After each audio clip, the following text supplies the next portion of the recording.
running for Congressional District 13, Josh Winegarner.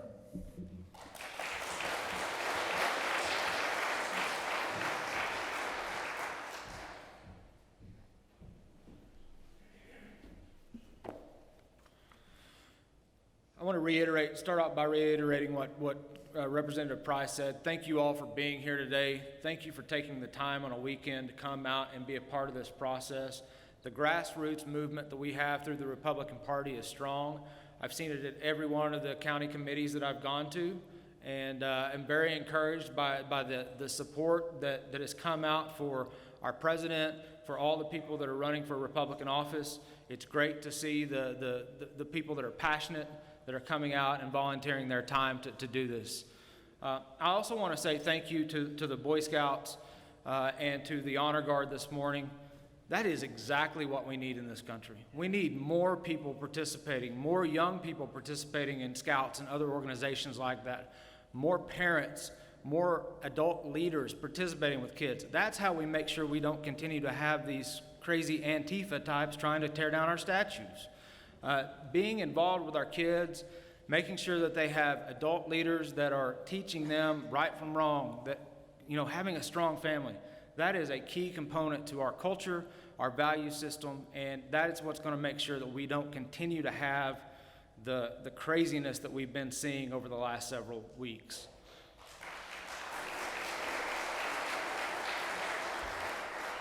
And like that dysfunction, we know that Washington's dysfunctional. There are too many people that are up there not listening to the concerns of the people that sent them to Washington to do that job. They're no longer representatives. They're up there looking to be on TV, push their own agenda. They're not listening to the people that elected them, the people that sent them to Congress to do the job. And that job was to represent you. That is the goal, that is the promise that you make when you run for office and you're elected, is that you're representing the people of the district that sent you there. And too many people have forgotten that. And that's what I want to change. I want to make sure that you always have somebody in Washington that understands you, that is communicating with you, and that is continuing to push the values that you have, working on the issues that matter and matter the most in this district, continuing to have someone that stands with President Trump to build the wall and fix our immigration system, which we know is broken, to continue to fight for the sanctity of life and support continuation of pro-life movement, to stand for our constitutional amendments, to support our Second Amendment and be strong, protect our individual liberty. That's what I want to do for you in Washington, and know that I am part of this community. I grew up 90 miles north of here in Spearman. My dad sold John Deere tractors. My mom was a school nurse for 35 years. I've known that community, but I've also known Amarillo in a number of these areas because, as many of you who probably didn't grow up here in Amarillo know, you come to Amarillo for pretty much everything you need. You come here for the mall, for doctors, you name it. You're part of Amarillo too. You're part of Potter and Randall County. So I've grown up in this district, and I'm raising my family in this district. I have 2 kids. We live south of Canyon, in between Canyon and Happy. 2 kids that are a part of the Canyon School District. My wife is also on the Canyon ISD School Board, and we have a small place just south of Canyon where we raise Angus cattle, but then we work here in town. My wife works for a real estate company selling farm and ranch real estate, and I work a few blocks west of here at Texas Cattle Feeders. I've been here for 14 years working on behalf of the members of the Texas Cattle Feeders, the farmers, the ranchers, the cattle feeders, the small businesses that are part of that organization. I've had some great opportunities to do things on behalf of my membership, to be their voice in Washington and in Austin, to really push to do away with many of the regulatory burdens that make it so hard on businesses to operate and businesses to even expand and start new operations. I think that's both a key to Republican principles, but it's also key to further success and a real stimulus for our country. We've got to remove the regulatory burden that is continuing to push people out of their operations, closing them down, but also that stymies economic development and growth. One of the stories that I heard from the very beginning of this campaign, I was having a conversation with a lender up in Spearman that I've known all my life. And he said, you know, the year after Dodd-Frank passed and was implemented, I had a young man come in and he wanted to start operating his own farm. He wanted to get out from underneath his mom and dad, and what he wanted was an operating loan. And I looked at him and I said, I'm sorry, but I've got to deny your loan. You don't meet every one of these check boxes that I'm required to fill out under Dodd-Frank. But if you'd come in here last year, before we passed this and implemented it, I would have made you that loan. Because I've known you all your life, I've known your parents, I've known your grandparents. I know you'd have worked your tail off and you'd have got me paid back. And if you didn't, then that's on me. I had that ability to take that risk and absorb that, but I had confidence in you. So let's think about this. If that's the way we're treating young people that are coming out of college today with a degree that we've encouraged them to go get, but now when they're out in the workforce or trying to be in the workforce and start something, we're telling them, no, you can't have that loan. We're going to give you $60,000 to go to college, but we're not going to give you $10,000 to start a company. It just doesn't make sense. That is the cultural shift that I see through our country. So that we've created a regulatory environment, whether it be financial, environmental, labor issues. We've created this environment where we've pushed kids to, okay, well, I'm just going to go work in the city, I guess. I'm going to go to Dallas. I can go work there. I'm assured a job there. So now I'm living in Dallas, raising a family there, rather than moving back home. There are a number of people that graduated with me from Spearman that would have loved to move back to Hansford County or moved here to Potter or Randall County and started a family here because this is their home. But they didn't have those opportunities. They didn't have those opportunities not because of us, but because of the government. I think if we can create that environment, and this is one of the things, again, that I've been talking about a lot that I think is important for us to understand, and I'm glad that Representative Price mentioned this too. Infrastructure is a key component for our future. We've talked about, from his presentation, he was talking about the number of people that are moving into our state every year. It's great. Texas is a great state, and we are obviously have a better business environment than much of the country. But we can be better. Our entire country can be better. And our rural areas really need to focus on that. So one of the things that I've been talking about that will make us even better is the ability for us to have true high-speed internet broadband connectivity. That creates so many opportunities for people throughout our district, because then you create a situation where you've got a family who may be teleworking to Houston or Dallas, but now you've got a spouse that's also employed in that community. You've got kids that are in those small schools. It creates and when you're talking about 2 or 3 people in a school, in a small town like Spearman, that's a significant increase. So having that opportunity moving forward will be key for us maintaining the level of quality in our small towns and lessening the number of people that are moving out of there, and the brain drain, as some people call it, that we lose our most eager and educated young people from those communities to other areas of the state. We also have to really push for career and technical education to grow your own great jobs that can come out from people that and we need to replace them. You look around, electricians, plumbers, welders, ages of those careers, it's much older.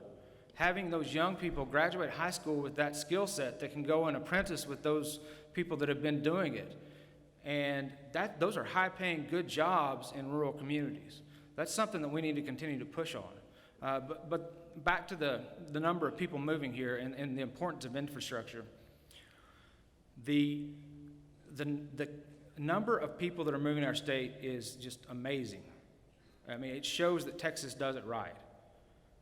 But let's look at what we pay in our federal taxes. And we'll take the gas tax for an example.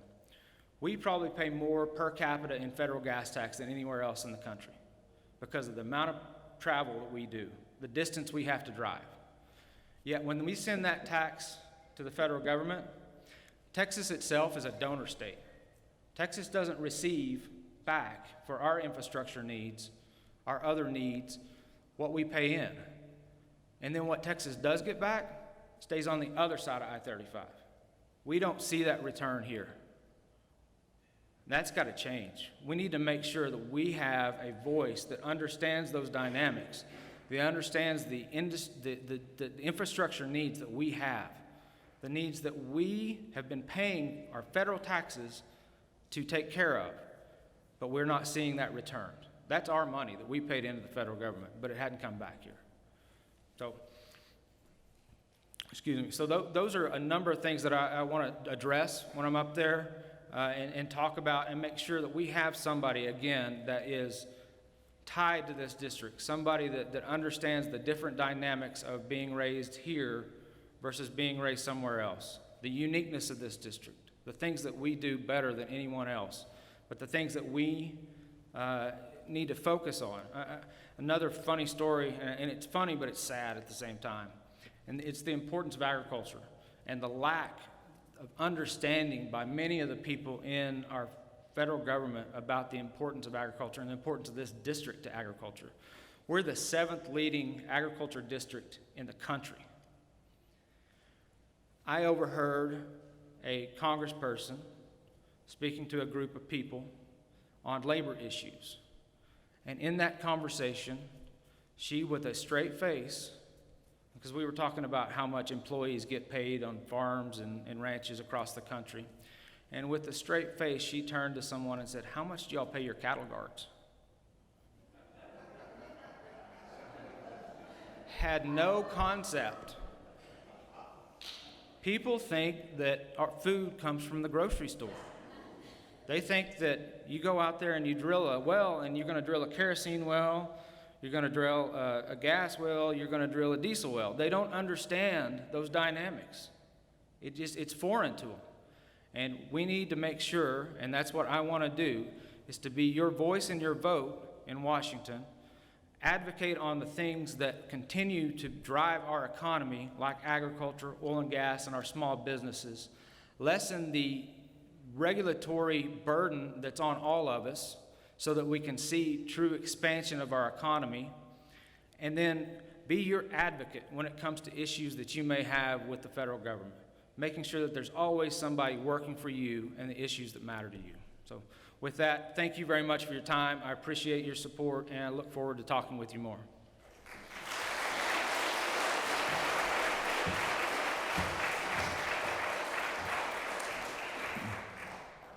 Thank you, Josh. Now, Admiral Jackson.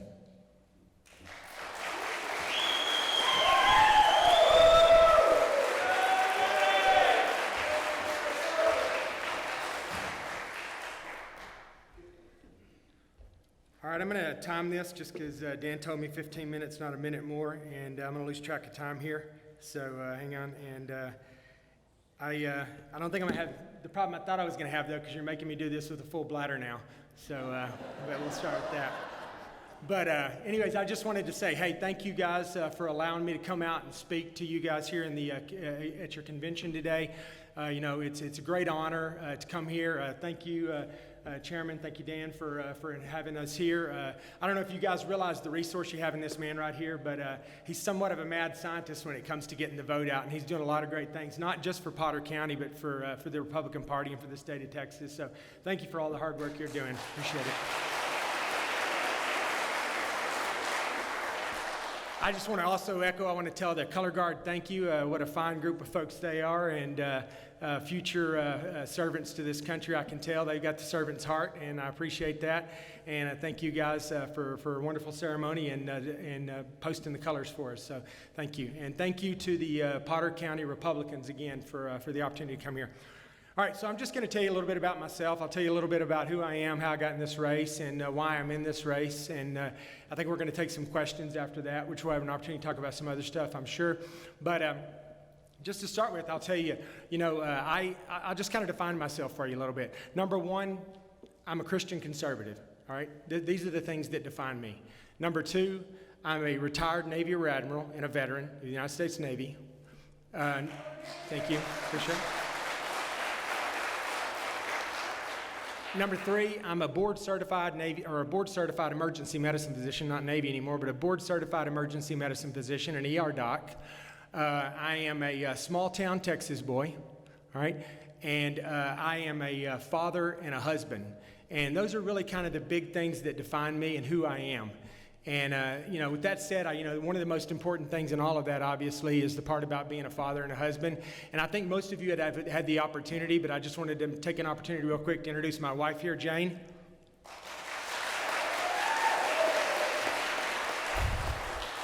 Jane and I have known each other for 31 years. We've been married for 27 years now. We met at Texas A&M, and I won't go into that story, but I was the gig 'em. I don't want any of the Red Raiders in here to get up and leave, but yeah, that's right. But anyway, so we met. We met back then. I was a resident advisor that checked her into her room, and that was 31 years ago. We've been married for 27 years now. We have 3 children. I have an 18-year-old who's involved in the summer seminar right now at the United States Naval Academy. He wants to go into the military, and he wants to be a Cobra pilot and fly attack helicopters with the United States Marine Corps. That's his aspiration in life.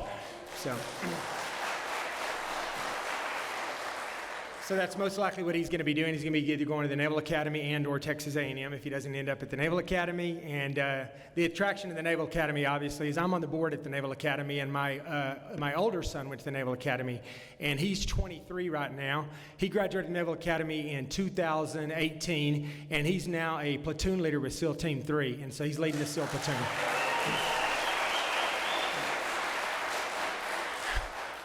And my oldest, the one that's actually probably the most like me in most ways, is my daughter. And her name is Libby. She is 25 now, just turned 25.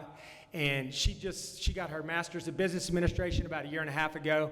And she's serving her country in her own way as well. She's working for our National Security Agency right now.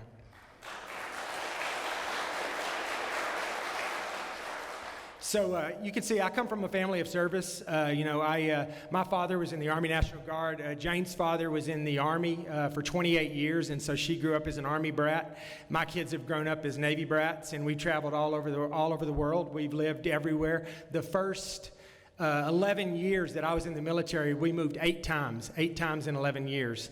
So we've been all over the place. It's been a great experience. It's been a great life, but there's been a lot of sacrifice on the part of my family. And, they're the real folks. And the ones of you out here that have that served in the military and that have family members in the military, you know that sometimes it's really the families that that pay the big price. And you're out doing the fun stuff, and and you're getting all the attention while your family's home, and while my wife's home, trying to be both mother and father to my kids. And so I want to just thank all the military families out there, because I know we have some today, for everything that you do for our country.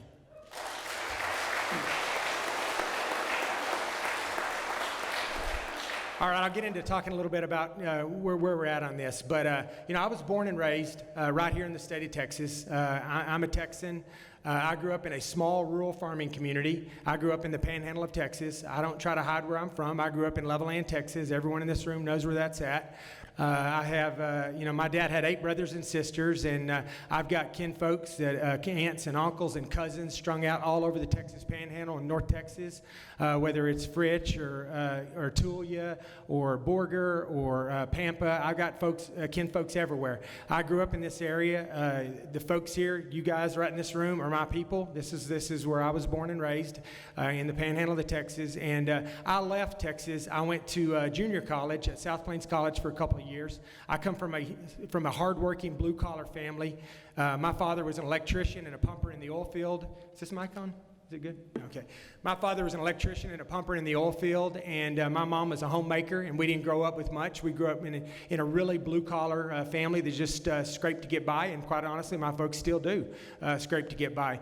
But it taught me what hard work was all about. I've been working since I was 13 years old, full-time, and when I mean full-time, I mean anywhere from 30 to 60 hours a week, all through middle school, junior high, and high school.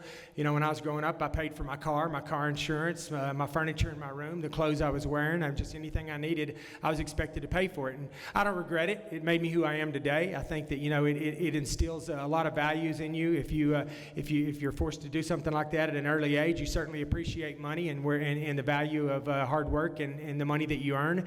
And that's one of the things I'll bring to Congress is I'll spend the taxpayers' money like it was my own. And you better bet I'm going to be pretty frugal about it. But anyways, I ended up going to South Plains College, and that was in large part, like I said, because I was paying for it myself, and it was $13 a semester hour, so I could swing that. But I moved on, and I went to Texas A&M, and I graduated from Texas A&M, and then I went to University of Texas for medical school, and that's where I finished med school. And the one thing I couldn't do, I worked as a roustabout out in the oil field from the time I graduated high school all the way up until the day I actually started med school. And that's how I paid for all of my education at South Plains College and Texas A&M, is working as a roustabout out in the oil field. But, you know, one thing I couldn't do was pay for med school doing that. That was a little bit bigger of an ask. So I reached out to the military, and that's how I ended up in the military. The military had a scholarship program. I got into med school at the University of Texas. Once I got in, I applied for the scholarship program. They paid for 4 years of my med school. I owed them 4 years in return, year for year. It was a pretty good deal. And I still encourage young folks, if they're interested in doing that, it's a great way to go. But I thought I was just going to get out and do my 4 years and move on, but that's not what happened. I really got into it. I enjoyed the service to my country. I really enjoyed my job. Early on, I was with special operations because I was a Navy deep sea diver as well as a physician, and I was working with explosive ordnance disposal and underwater demolition and Navy SEALs, and that's what I did for the first part of my career, probably the first 5 or 6 years. And that's really what hooked me. I mean, you know, I spent most of my day running around with these small units, traveling all over the world, and jumping out of airplanes and fast roping out of helicopters and locking out of submarines with the SEAL team and blowing stuff up and shooting all kinds of weapons. And it was, you know, it was like being a kid and getting a paycheck. So, but I did that for the first part of my career, and then I eventually had to go back and get board certified in a specialty. And I'd been a volunteer firefighter for many years growing up, and I knew that I wanted to be an emergency medicine doc early on when I got into medicine. And so I went back to the Naval Hospital in Portsmouth, Virginia, and I got into an emergency medicine program there. I became a board certified emergency medicine doc. That was back when the war in Iraq and Afghanistan were pretty hot and heavy. I immediately was assigned to the 2nd Marines, where I was immediately sent to Camp Lejeune and then right to Iraq. I spent the next year with the 2nd Marines on the battlefield in Iraq between Fallujah and Ramadi. I was the officer in charge of the resuscitation component of a surgical shock trauma platoon, and we were busy. We were real busy there. We had guys coming in every day, you know, with their arms and legs blown off and with eviscerations and their bowels hanging out and horrible burns. And, you know, it was the real deal there. And I was, you know, didn't like to see that, but I was glad that I was there to exercise the training that the military had given me to, you know, to be there when our soldiers and Marines came in that kind of condition. But I did that for about a year, and then I ended up getting offered a job at the White House as a White House physician, and that was in early 2006, and I ended up becoming the junior physician for President George Bush, and that's how I ended up at the White House. And I did 4 years in the reserves during my career and 25 years on active duty, so 29 years in the uniform, and I spent the last 14 years at the White House as a White House physician, you know, mainly being the director of the White House Medical Unit, where I was responsible for Air Force One and the Presidential Helicopter Squadron, the White House Communications Agency, Camp David, the Secret Service, and all the staff and members of the White House. And, you know, whether they were traveling around the United States or whether they were at the White House or whether they were traveling somewhere all over the globe, my job was to make sure that we were prepared medically to take care of that team. And that's what I did. Well, long story short, I'll just fast forward a little bit. I didn't plan to be in the Trump administration, but I ended up agreeing to extend my active duty toward the end of my career, and I was actually planning to get out right after President Trump got in. My plan was to move on. Jane and I were planning to retire. Already had over 20 years of active duty, and I was already a Navy admiral. And Jane was super excited about coming back home to Texas. She'd been on Zillow looking at houses for a full year at least, and we were fired up about coming back. We had stuff lined up, but I agreed to stay to make the transition so that we could find a good physician to take my place to take care of President Trump and somebody that he and this team was comfortable with. So I agreed to stay for 6 months, but I ended up, and I'll go into this a little bit more later, just because the President and I developed a really close relationship early on, in part because in the White House, my office is pretty much directly below his bedroom in the White House, and every morning he'd pop down, and I'd be the first person he'd see on his way to work, and I got in the habit of just walking him to work about 3 out of 5 mornings. I'd walk him down West Colonnade, the Oval Colonnade, right into the back of the the Oval Office, and we'd finish up our conversation, and National Security Advisor, Chief of Staff would be out there. They'd walk out, I'd walk in, and that's how his day started. Most days, and he just developed a lot of trust and confidence in me early on. Needless to say, I didn't leave after 6 months. I stayed. I was there right up until December 1st of this last year when I retired from active duty from the Navy, and I also left the White House. And I did that because I was moving back home to Texas, moving right back here to the 13th Congressional District to get in the fight for our country and to run for office here, and that's what brought me back here.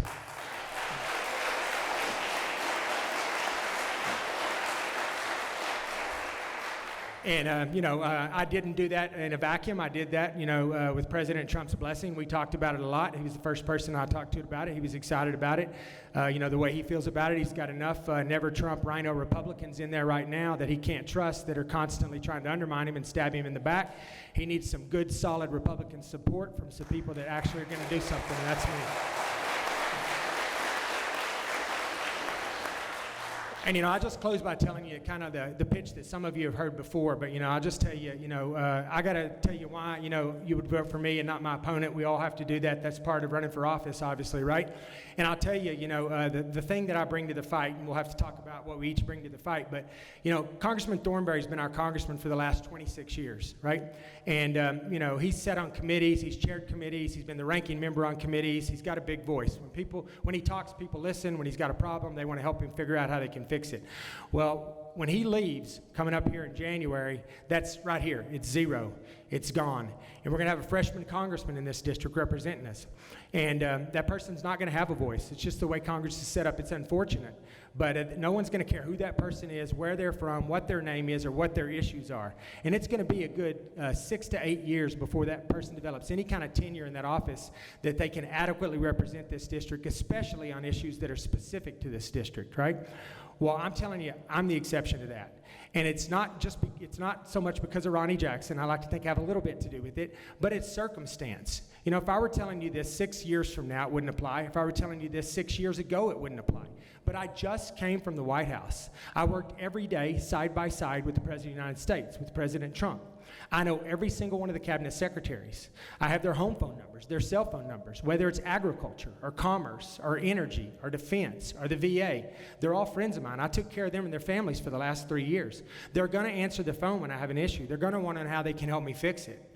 I know everybody in the West Wing, the Chief of Staff, the National Security Advisor, Domestic Policy Council. And I can promise you, if I'm blessed enough to represent this district and represent you fine folks here in this room, I promise you, I will be the only freshman congressman in the entire United States that can legitimately walk into the Oval Office, tell the President of the United States, sir, I've got something I got to make you aware of, and he will stop what he's doing and listen to me. And that's going to bring a lot of influence to this district that we are going to desperately need over the next few years.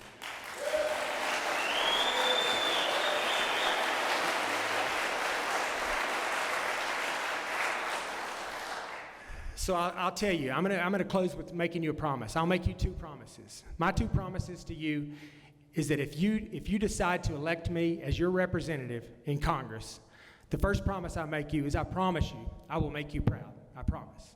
Number 2, I promise you that everyone in this country is going to know who the representative from the 13th Congressional District is, because I'm going to be a loud, proud voice for the state of Texas, for the 13th Congressional District, and for each and every one of you. Thank you.